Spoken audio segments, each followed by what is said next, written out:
오늘 예배 나오신 새물교 모든 교우들 주님의 이름으로 진심으로 축복합니다. 또 가정에서 온라인으로 예배드리는 교우들 가족들에게도 주님의 은혜가 함께 하시기를, 평화가 여러분 모두에게 함께 하시기를 간절히 축복합니다. 저 개인적으로 목사로서 존경하는 분이 한 분 계십니다. 스탠리 존스라고 하는 선교사입니다. 감사하게도 이분은 감리교 선교사입니다. 뭐 다들 그런 것은 아니지만 어떤 사람들은 이분을 평가하기를 이분은 성자와 같다 라고 말할 만큼 대단한 분이십니다.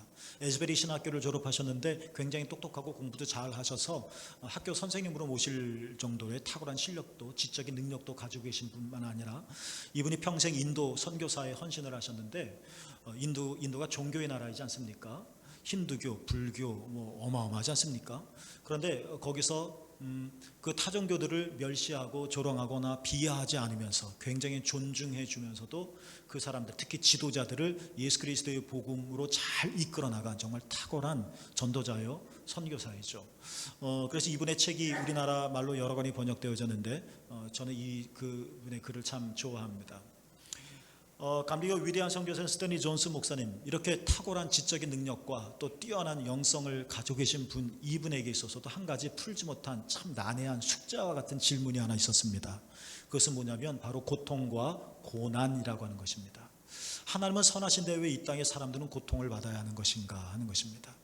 하나님은 악을 멀리 하시는데 왜 이 땅에 악이 존재하는가 하는 이 질문들, 이것을 신학적으로 신정론이라고 말을 하는데, 많은 신학자들이 답을 내놓지만 또 철학적으로도 대답을 하려고 하지만 만족한 대답은 한 번도 없었을 만큼 참 어려운 질문입니다. 스탠리 존스 목사님은 평생토록 정말 주님께 온전히 순종을 했습니다. 정말 행복하고 편안하게 살 수 있는 길을 다 뒤로 하고 100% 하나님께 순종하여 인도로 떠난 분이시죠. 뭔가 마땅한 대책이 딱 눈으로 잡을 수 있어서 인도로 간 것도 아니었습니다. 그저 너 인도로 가라 하는 그 말씀 한마디 듣고 간 거죠. 사람들은 걱정이 많았죠. 너 그렇게 가서 어떻게 하려고 그래? 너 그래서 인도에 가서 어떻게 살려고 그래? 그런데 목사님은 주께서 주신 이 깊은 감동, 또 인생의 개인적인 세상적인 영화를 다 뒤로 하고 인도로 가서 평생토록 순종하고 헌신한 분이셨습니다. 그런데 이러한 스탠리 존스 목사님이 노년 아주 말기에 뇌졸중으로 쓰러졌습니다. 아니, 자신의 인생을 다 버리고 하나님께 순종하며 헌신하며 살았는데 영화로운 면류가 아니라 뇌졸중이다, 건강으로 붙들어 주셔야 되는데 쓰러지셨어요. 그 나이에, 많은 나이에 뇌졸중에 쓰러졌으니 사람들은 죽었다, 끝이다 라고 생각했겠죠. 인도를 떠날 수밖에 없습니다. 왜냐하면 적절한 치료를 받아야 했기 때문이죠. 미국으로 돌아왔습니다. 이러한 생애 말기에 그다지 달갑지 않은 사건을 경험하셨던 스탠리 존스 목사님에게 있어서는 이 고통과 고난은 그냥 신학적인 사고라기보다는 정말 실존적인 상황이죠. 실존적인 자기의 문제겠죠. 하나님 왜 내게 이런 어려움을 주신 겁니까? 라고 말이죠. 이렇게 이 숙제를 풀기 위해서 고민하고 기도하고 생각하는 중에 어느 날 한 말씀에 목사님이 큰 은혜를 받았다고 합니다. 이 말씀은 마태복음 10장에서 예수님께서 제자들을 파송하시면서 제자들을 두고 설교하신 내용인데, 이게 10장 전체인데 그 중에 한 절이죠. 마태복음 10장 18절에서 예수님께서 이런 말씀을 하셨습니다. 이제 둘둘씩 짝을 지어서 나가는 거죠. 그러나 그것이 쉬운 일은 아니죠. 오늘날처럼 전도지 들고 나간다고, 오늘날처럼 뭐 새생명 축제 운동한다고 교회로 오십시오라고 해서 올 수 있는 그런 상황은 전혀 아니지 않습니까? 오죽했으면 예수님께서도 비둘기처럼 순결해야 되고 뱀처럼 지혜로워할 것이다 라고 말씀하셨겠습니까? 참 어려운 일이죠. 누구도 이들이 전하는 하늘나라의 복음을 달갑게 받지 않는 그런 상황인 거죠. 이런 제자들에게, 두렵고 떨리는 자들에게 말씀하시는 한 대목이 마태복음 10장 18절에 이렇게 하셨어요. 또 너희가 나로 말미암아 총독과 임금들 앞에 끌려가리니 이는 그들과 이방인들에게 증거가 되게 하려 하심이라. 여러분, 이 말씀 많이 들어보셨죠? 저도 이 말씀 굉장히 많이 읽었습니다. 그런데 스탠리 존스 목사님이 쓰신 글을 읽으면서 전에 생각하지 못했던 것들이 저도 똑같이 눈에 들어오기 시작했습니다. 또 너희가 나로 말미암아, 예수님이죠? 나로 말미암아 총독들과 임금들 앞에 어떻게 되리라? 끌려갈 것이다. 이는 끌려간다는 거죠. 끌려가는 것은 그들과 이방인들에게, 그러니까 끌고 가는 자들이죠. 그들과 이방인들에게 증거가 되게 하려 하심이라. 여러분, 두 단어가 눈에 들어오지 않습니까?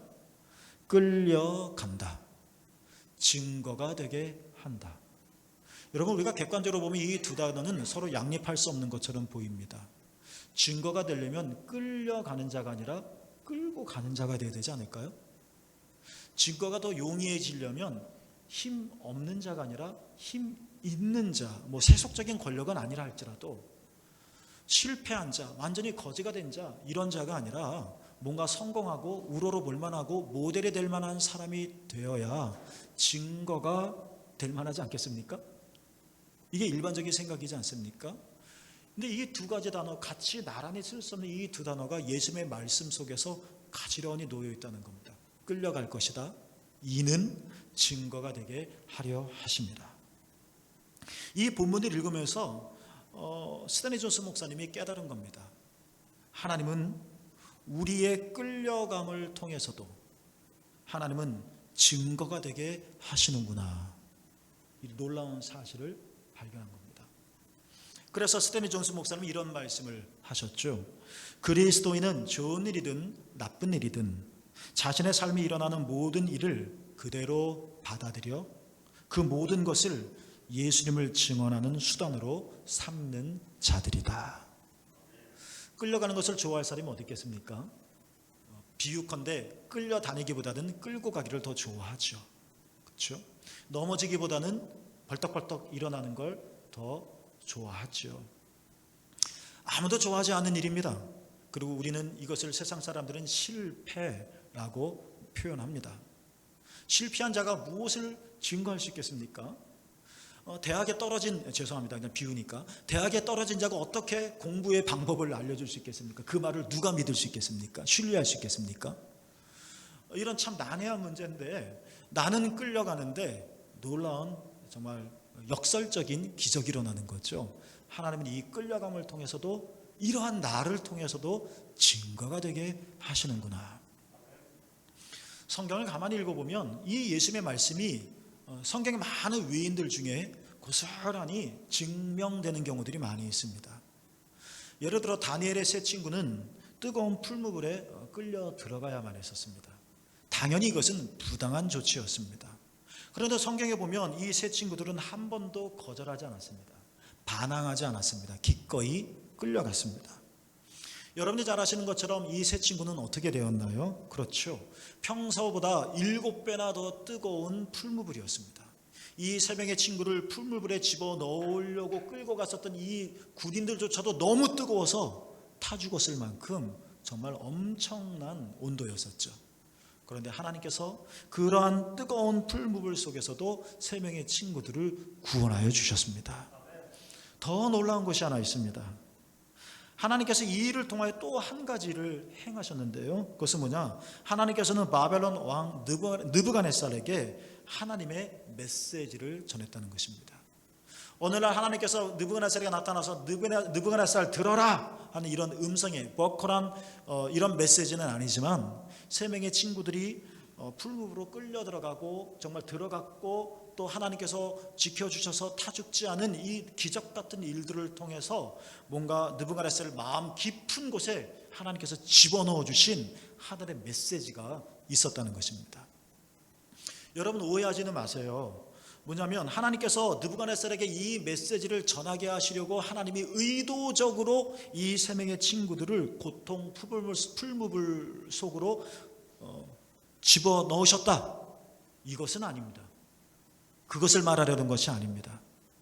풀무불 사건은 느부갓네살의 계획입니다. 하나님과 상관없는 것이죠.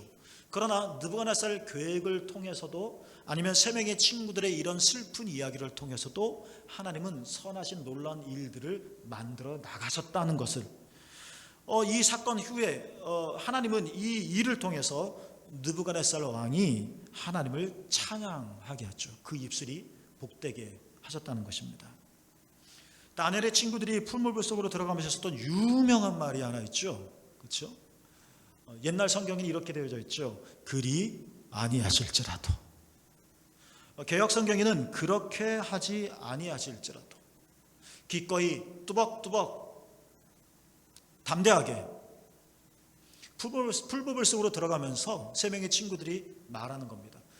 당신이 나를 이곳으로 집어넣는다 할지라도 하나님이 나를 지켜주실 것입니다.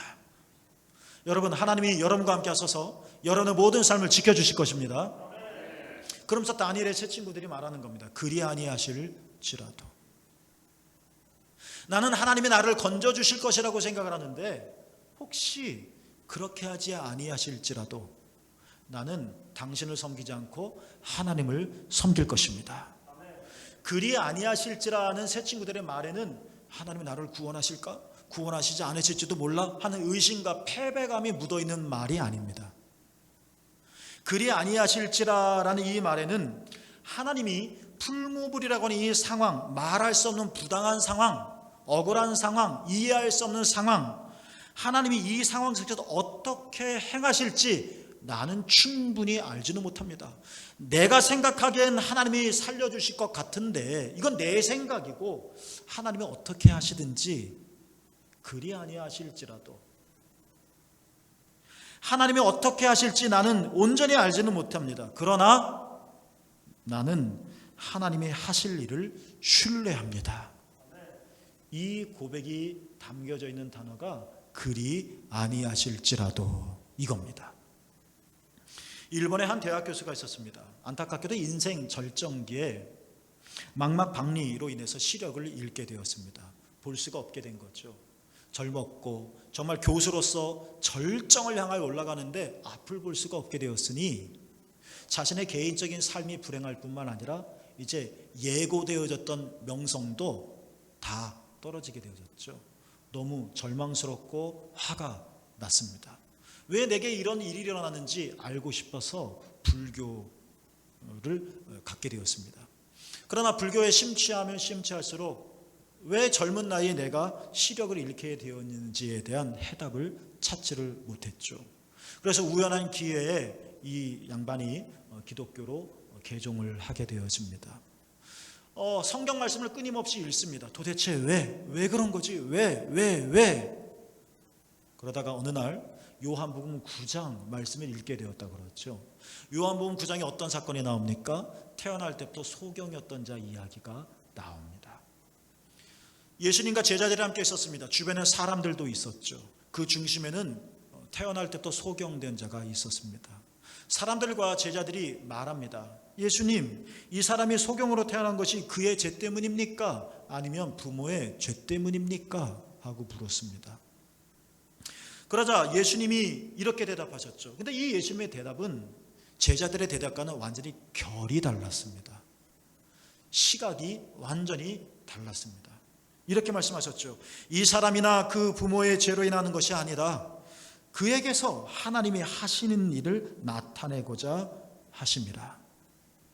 아마 그 소경되었던 자는 동네 사람이지 않았었을까요? 소경된 사람이 저 먼 곳에서도 여기까지 오지는 않았을 거 아니에요.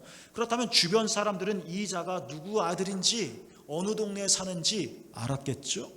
어쩌면 나이 많은 사람들은 이 소경된 자가 아니라 추측입니다. 이 소경된 자 태어날 때부터 어떤 상황이었었고 어떻게 자라났고 정말 다 알겠죠. 조그만 동네에서 말입니다.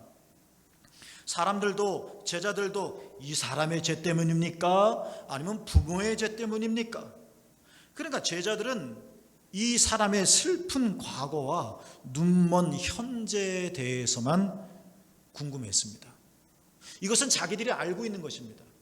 눈이 멀었다? 이것은 분명한 현실입니다.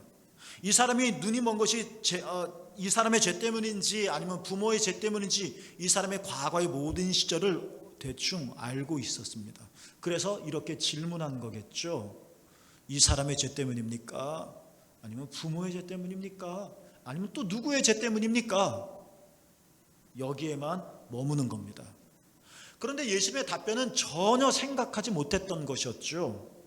아니다. 이 사람의 죄도 아니고 부모의 죄도 아니고 누구의 죄도 아니다. 하나님이 그에게서 하시는 일을 나타내실 것이다.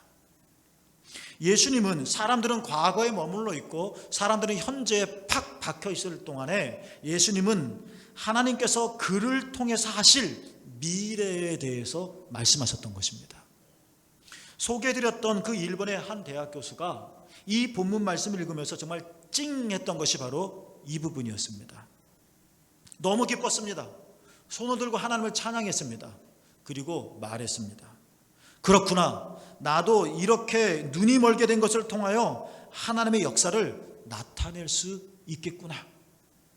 사람들은 나보고 너 뭐 잘못했지? 네가 무슨 일을 벌려놨으니까 죄의 대까지 벌받은 거야.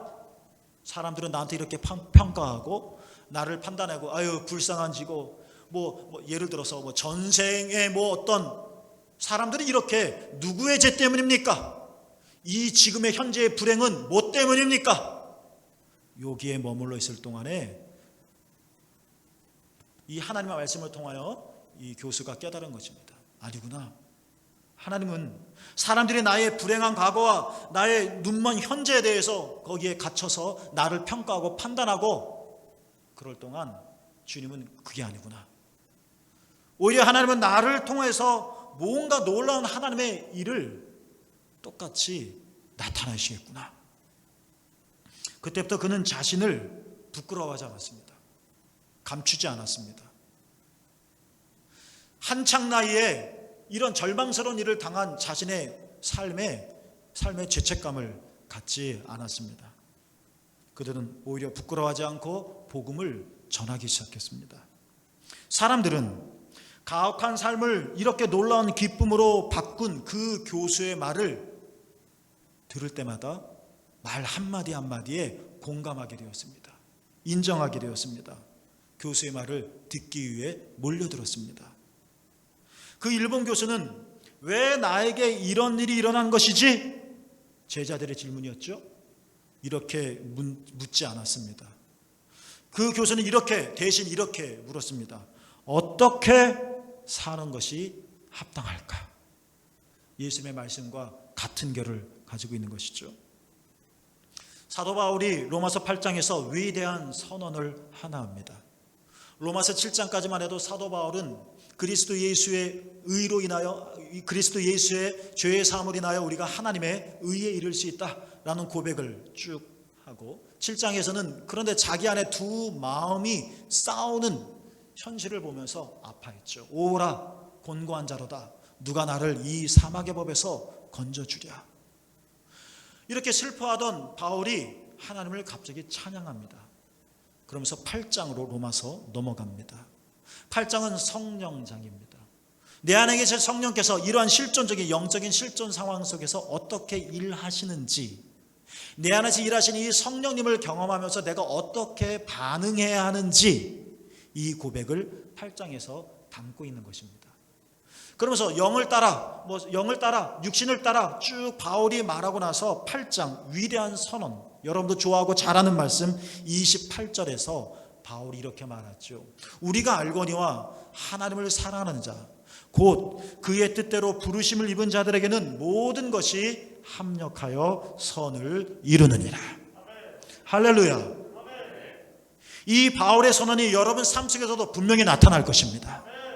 이 모든 것이 합력하여 선을 이룰 것이다. 이 모든 것이란 바울이 좋아하는 것만이 아니라 나빠하는 것, 바울이 기대했던 것만이 아니라 원치 않았었던 것 다 포함된 것입니다. 육체에 가시가 있어서 너무나도 괴로워 제해 주십시오 3번 기도했지만 내 은혜가 내게 족하다. 이 모든 것이 합력하여 선을 이루어 나갈 것이다. 여러분, 이것은 바로 우리가 기대하는 바고 이것은 바로 우리가 소원하는 것이지 않습니까? 내가 머리가 깨져도, 내가 길이 막혀도, 내가 넘어져도 모든 것이 합력하여 선을 이루느니라. 그런데 여러분, 우리가 이렇게 엄청나게 기도하고 소원하는 합력선, 이것이 누구에게, 언제, 어떻게 이루어지는 것입니까? 바울이 말합니다. 하나님을 사랑하는 자, 곧 그의 뜻대로 부르심을 입은 자. 하나님은 모든 자에게 합력선이 이루어지기를 원하시지만 모든 자가 아니라 하나님을 사랑하는 자, 그의 뜻대로 부르심을 입은 자에게 이런 일이 일어난다는 것입니다. 여러분, 주의 약속은 조건적입니다. 주의 예언은 조건적입니다. 제 표현이긴 합니다만 조건적이라는 말은 내가 하는 거 봐서 나도 그만큼만, 이런 의미의 조건절이 아닙니다. 하나님은 모든 사람들이 구원받기를 원하십니다. 누구든지 나를 믿는 자는. 그런데 모든 사람들이 구원을 받지 못합니다. 현실입니다. 모든 사람들이 구원받기를 원하시는데 왜 모든 사람들이 구원받지 못하는 것일까요? 하나님의 문제일까요? 주께서 말씀하십니다. 때를 따라 돕는 은혜를 얻게 하여 주의 보좌 앞으로 나아갈지어다. 하나님은 우리에게 복을 주시고 하나님은 우리에게 평화를 주시고 모든 사람들이 구원받기를 원하시고, 그러면서 주께서 말씀하십니다. 그 은혜의 자리로 나오라. 지금이야말로 구원받을 때요, 지금이야말로 은혜 받을 때라. 하나님 나에게 건강을 주십시오. 하나님은 여러분이 건강해지기를 원하십니다. 그러면 건강의 자리로 나오라는 겁니다. 내 마음을 하나도 바꿀 생각하지 않고 내 습관을 요만큼도 움직일 생각하지 않고 건강하게 해주실 거야, 나를 행복하게 만들어 주실 거야, 이건 미신입니다. 하나님은 그러지 말라고 말씀하십니다. 인격적이신 분이신 거죠. 똑같이 하나님은 여러분 모든 삶 속에 협력과 선을 이루어 나가실 것입니다. 주님이 말씀하십니다. 하나님을 사랑하는 자리로 나오라는 것입니다. 바꾸라는 겁니다. 너의 위치를 바꾸라는 겁니다. 그의 뜻대로 부르심을 입은 자들에게 내가 지금 무엇을 입고 있는지 생각해 보라는 것입니다. 내 부르심을 받고 있는지 아니면 주의 부르심을 받고 있는지, 내 뜻의 옷을 입고 있는 것인지 주의 뜻의 옷을 입고 있는 것인지 생각해 보고 바꾸라는 것입니다. 오래전에 예수님께서 말씀하셨습니다. 제자들에게 하나님을 믿으니 또 나를 믿으라. 여러분, 예수 그리스도를 믿으시기를 축복합니다. 그런데 여러분, 우리가 정말 원하는 대로 기도가 응답되지 않았을 때 여전히 우리의 믿음은 어떤 믿음일까? 내가 기대하지 않는 것을 경험하게 되어질 때 그때 나의 믿음은 어떤 것일까? 이러한 우리를 보고 어쩌면 세상 사람들은 비난할지도 모릅니다. 풀무불로 끌려가는 다니엘의 세 친구들을 보면서 누군가는 손가락질할지도 모릅니다. 거봐, 내 믿음이 고작 이거냐? 내 믿음이 너에게 갖다 준 것이 겨우 이것뿐이냐? 시인의 고백처럼 내 하나님이 어디 있느냐? 하나님을 비난할지도 모르고 그 하나님을 믿는 나를 조소할 수도 있을 것입니다. 이러한 상황 속에서 우리의 믿음은 뭘까? 소개해드렸던 스탠리 존슨 목사님의 그 노년에 뇌졸중으로 팍 쓰러졌을 때 사람들은 어떻게 이해했고 정작 그 목사님은 자기 자신의 그러한 삶을 어떻게 받아들였을까? 그때 주님이 우리에게 말씀하십니다. 사람들이 이런 비난과 웃음거리가 되어질 때, 은유적인 표현으로 풀무불에 끌려 들어갈 때, 뇌졸중으로 쓰러질 때, 그래서 내 마음이 흔들리고 의심이 쌓여가고 낙심하여 끊임없이 땅 끝으로 무너져 내릴 때 주님이 말씀하십니다. 하나님을 믿으니 또 나를 믿어라. 이것은 믿음의 문제입니다. 이것은 설명의 문제가 아닙니다. 이것은 이해의 문제가 아닙니다. 이것은 내 내면의 문제입니다.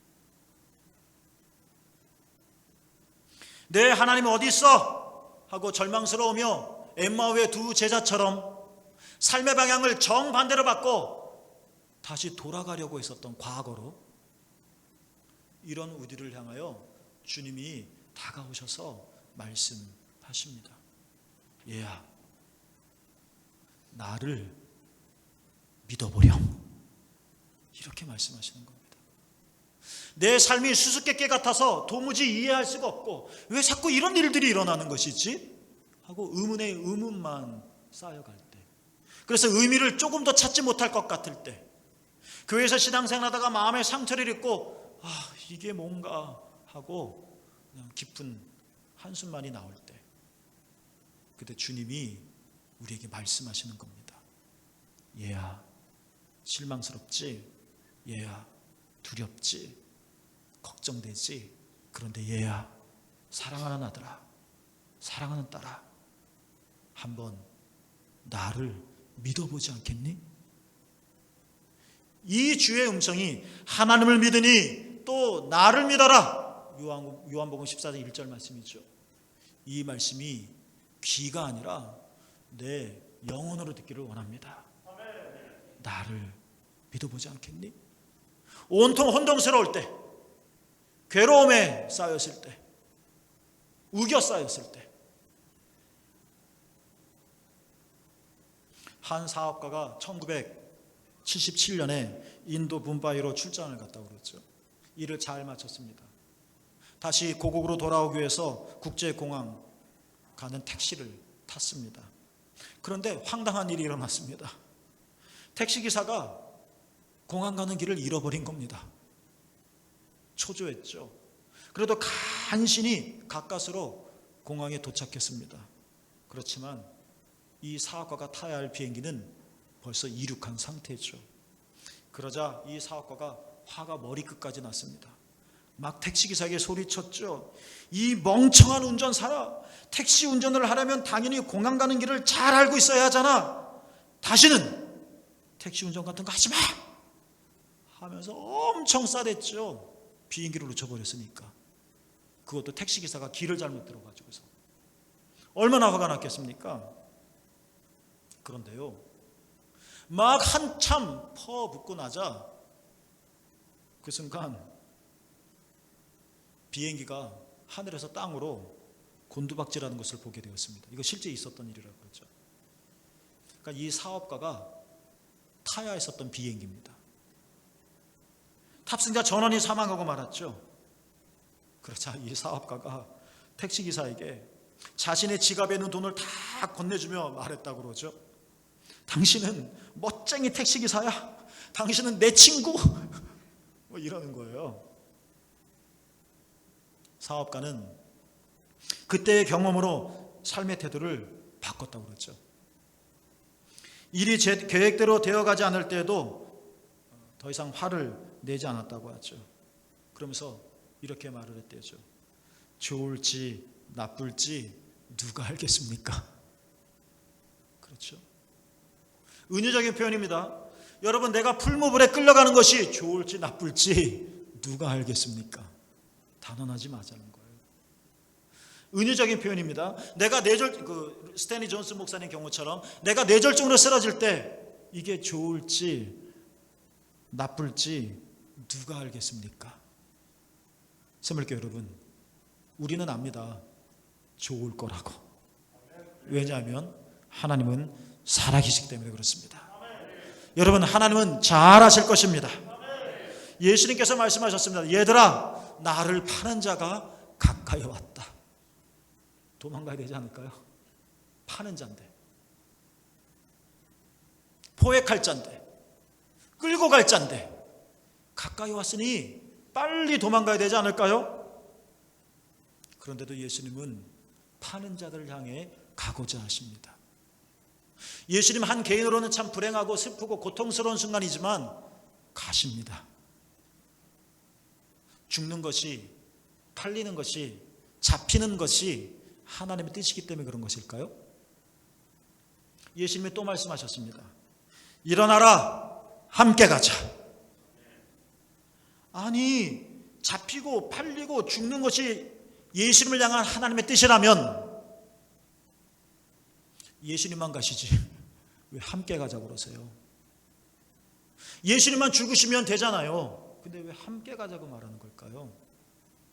우리가 죽는다고 세상이 구원받는 거 아니잖아요. 내가 죽는다고 세상 사람들이 죄사함 받는 거 아니잖아요.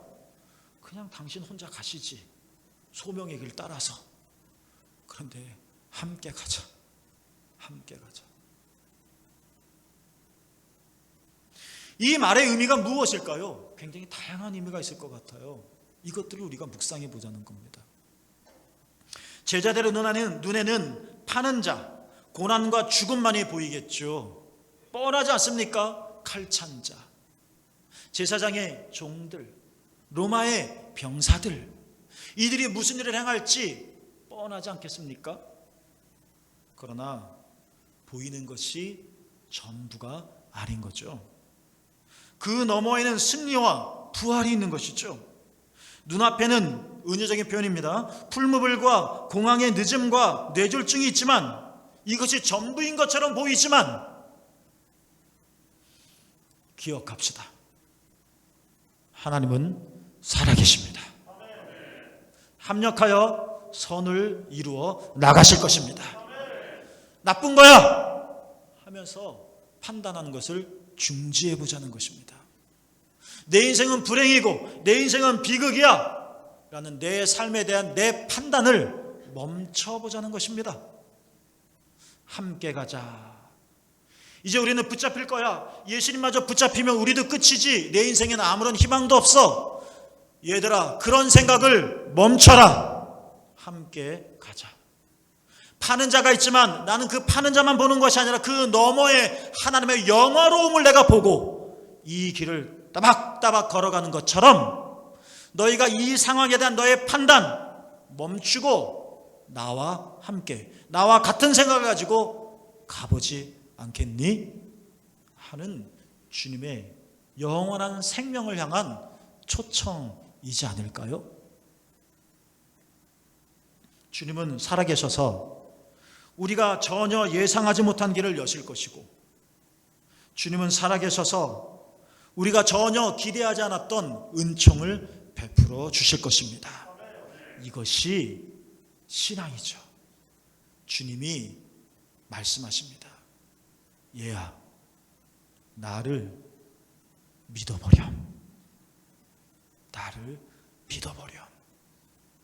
가슴이 조마조마하고 걱정이 태산 같고 너무 무거워서 아무 생각도 없고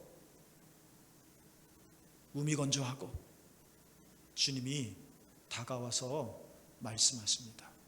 하나님을 믿으니 또 나를 믿어버려. 나와 함께 가자. 여러분, 우리가 처한 이 현재가 전부가 아닙니다. 여러분을 향한 하나님의 놀라운 계획이 있습니다. 그것까지 예수 그리스도를 믿으시고 그분과 함께 걸어나갑시다. 그래서 이 모든 어려움을 뚫고 승리와 영광의 자리에 서시는 여러분 모두가 되기를 주님의 이름으로 축복합니다. 기도하겠습니다.